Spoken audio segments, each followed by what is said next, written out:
దేవుని ఇష్టాన్ని సంపాదించాలంటే ప్రతి ఒక్కరికి ఏముండాలంటే విశ్వాసము ఖచ్చితంగా అవసరం. విశ్వాసం ఉన్న వారి జీవితంలో దేవుడు ఎన్నో కార్యాలు చేస్తూనే వచ్చారు.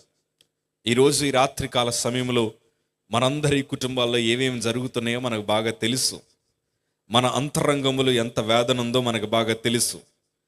చాలామంది బయటికి అన్నీ బాగున్నట్లుంటారు, కానీ వాస్తవానికి చెప్పాలంటే వారి హృదయంలో గుండెలు పగిలే అంత బాధలు వారికి ఉంటాయి. ఎందుకంటే ప్రస్తుత దినాల్లో ఎవరిని నమ్మలేం. మనకుండే కష్టాలు ఎవరికన్నా చెప్తే ఉదయం అయ్యేసరికి మన ఊరంతా చాటింపేసేస్తూ ఉంటారు.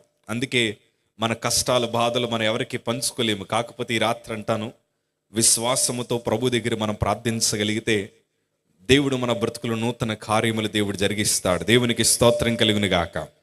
హల్లెలూయా. సో మనం దేవుని మందిరానికి వస్తున్నప్పుడు, దేవుని సందులో కూర్చుంటున్నప్పుడు మనము ఒక పద్ధతిని అనుసరిస్తే